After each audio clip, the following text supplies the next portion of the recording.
अस्सलाम वालेकुम। आप देख रहे हैं MLT MCQs कामरान के साथ। आज हम हीमाटोलॉजी का चैप्टर स्टार्ट करेंगे और उसमें से 10 MCQs कवर करेंगे। तो आज हमारा क्विज़ नंबर 1 है। शुरू करते हैं हीमाटोलॉजी के MCQs क्विज़ नंबर 1।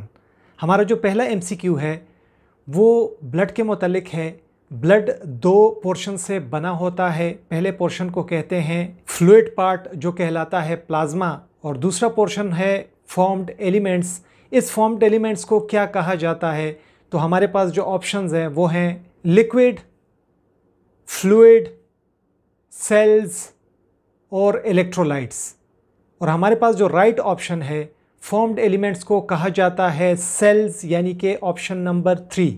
मेरे आंसर बताने से पहले आप भी कोशिश करें कि आप सही जवाब को गेस करें और फिर मुझे कमेंट सेक्शन में बताएं कि आपने कितने क्वेश्चंस ठीक किए थे। MCQ नंबर 2 है, जो ब्लड सेल्स होते हैं तो वो 3 किस्म के होते हैं। पहली किस्म को कहा जाता है रेड ब्लड सेल्स, दूसरी किस्म को कहा जाता है वाइट ब्लड सेल्स, और तीसरे किस्म के सेल्स को क्या कहा जाता है? तो हमारे पास ऑप्शंस हैं black cells, target cells, tear drop cells, और फोर्थ नंबर ऑप्शन है प्लेटलेट्स। तो यहाँ पर जो ऑप्शन दुरुस्त है वो ऑप्शन नंबर 4 है, यानी कि प्लेटलेट्स। तीसरा नंबर MCQs है कि जो वाइट ब्लड सेल्स होते हैं तो वो 3 ग्रुप्स में तकसीम होते हैं। पहले ग्रुप को कहा जाता है ग्रेन्युलोसाइट, जिसमें आते हैं न्यूट्रोफिल, यूजिनोफिल और बेजोफिल्स। दूसरा ग्रुप होता है मोनोसाइट्स। तीसरा ग्रुप कौन सा होता है? तो हमारे पास ऑप्शंस हैं lymphocytes, pencil cells, helmet cells, और लास्ट है रेड ब्लड सेल्स। तो यहाँ पर जो ऑप्शन दुरुस्त है वो ऑप्शन नंबर 1 है, यानी कि लिम्फोसाइट्स। डियर स्टूडेंट्स, इस चैनल को सब्सक्राइब करें ताकि हर दूसरे दिन आपको नई वीडियो मिल सके और नए MCQs मिल सके और आप अपने एग्ज़ाम के लिए अच्छे से तैयारी कर सकें, या बाहर के ममालिक के लिए किसी एग्ज़ाम के लिए अच्छे से तैयारी कर सकें। तो हमारे इस नए चैनल को सब्सक्राइब करें और अपने नॉलेज में इजाफा करें। क्वेश्चन नंबर 4 है, जब हमारे जिस्म में ब्लड सेल्स बनते हैं तो इस प्रोसेस को क्या कहा जाता है? हमारे पास ऑप्शंस हैं साइकिल, हीमोपोएसिस, ल्यूकोपोएसिस, एरिथ्रोपोएटिन। यहाँ पर जो जवाब दुरुस्त है वो है ऑप्शन नंबर 2, यानी कि हीमोपोएसिस। क्वेश्चन नंबर 5 है, जब हमल का प्रोसेस शुरू होता है और माँ के पेट के अंदर बच्चा जो है वो बनने लगता है, 19 से 20 दिन गुजर चुके होते हैं, एम्ब्रियोनिक स्टेज होता है, तो यॉर्क सैक के दीवार में रेड ब्लड सेल्स बनते हैं जिसे कहा जाता है ब्लड आइसलैंड्स। ये सेल मीजोडर्मल होते हैं ओरिजिन में। तो हीमोपोएसिस के इस फेस को कौन सा फेस कहा जाता है? हमारे पास ऑप्शंस हैं बोन मैरो, हेपेटिक, मीजोब्लास्टिक या फिर नन। और यहाँ पर जो राइट ऑप्शन है वो है ऑप्शन नंबर 3, और इसे कहा जाता है इस फेस को मीजोब्लास्टिक। क्वेश्चन नंबर 6 है कि जब मीजोब्लास्टिक हीमोपोएसिस होता है तो इस फेज में कौन से खून के मखसूस किस्म के सेल्स बनते हैं? तो हमारे पास ऑप्शन है white blood cells, platelets, red blood sales और न्यूट्रोफिल्स। तो यहाँ पर जो ऑप्शन ठीक है वो है ऑप्शन नंबर 3। मीजोब्लास्टिक हीमोपोएसिस में रेड ब्लड सेल्स बनते हैं।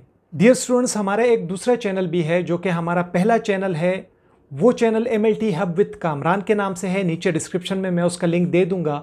वहाँ से आपको मुख्तलिफ लेक्चर्स मिल सकते हैं मुख्तलिफ टेस्ट्स के हवाले से, और मुख्तलिफ बीमारियों पर हम उसमें बात करते हैं। तो आप भी उसे सब्सक्राइब करें और अपने नॉलेज में ज़्यादा से ज़्यादा इजाफा करें। हमारा क्वेश्चन नंबर 7 है कि बच्चों में कितने फ़ीसद मेरो जो होता है तो वो हीमोपोएटिक होता है और वो इस काबिल होता है कि वो ब्लड सेल्स को बना सके? तो हमारे पास ऑप्शंस हैं 20%, 75%, 10% या फिर 5%।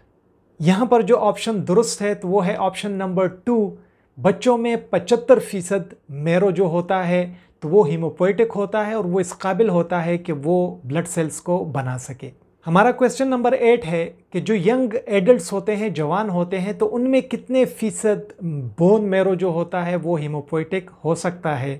तो हमारे पास ऑप्शन है 50%, 30%, 1% या फिर 66%।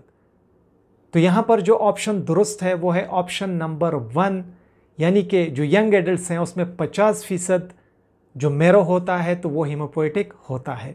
क्वेश्चन नंबर 9 है कि जब इरिथ्राइट सीरीज़ शुरू हो जाती है तो वो पहला कौन सा सेल होता है इरिथ्राइट सीरीज़ में जो कि आइडेंटिफाइबल होता है नॉर्मल मेरो में।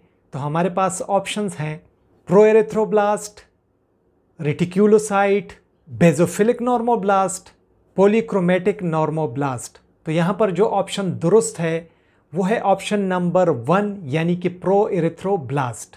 डियर स्टूडेंट्स, चैनल को सब्सक्राइब करना मत भूलिएगा क्योंकि हर दूसरे दिन इससे एक नई वीडियो आएगी और आप लोग के एग्जाम में या जो स्टूडेंट्स बाहर के ममालिक के लिए टेस्ट देना चाहते हैं तो इन MCQs से उनको बहुत ज़्यादा फ़ायदा मिलेगा। तो चैनल को ज़रूर सब्सक्राइब करें और इस वीडियो को लाइक भी करें। हमारा लास्ट क्वेश्चन नंबर 10 है कि प्रोनॉर्मोब्लास्ट कितने दिन बाद एक मैच्योर रेड ब्लड सेल में तब्दील हो जाता है। तो हमारे पास ऑप्शंस हैं 11 दिन, 15 दिन, 30 दिन या फिर 7 दिन। तो यहाँ पर जो राइट ऑप्शन है वो है ऑप्शन नंबर 4, यानी कि 7 दिन के बाद जो प्रोनॉर्मोब्लास्ट होता है वो एक मैच्योर रेड ब्लड सेल में तब्दील हो जाता है। आज के लिए इतना ही। एक दिन के वक्फे के बाद हम अपने दूसरी वीडियो में जो क्विज़ नंबर 2 है हीमाटोलॉजी चैप्टर का, तो वो हम शुरू करेंगे। तो वीडियो को ज़रूर लाइक करें, अपने दोस्तों के साथ शेयर करें, अपना ढेर सारा ख्याल रखें। अल्लाह हाफिज़।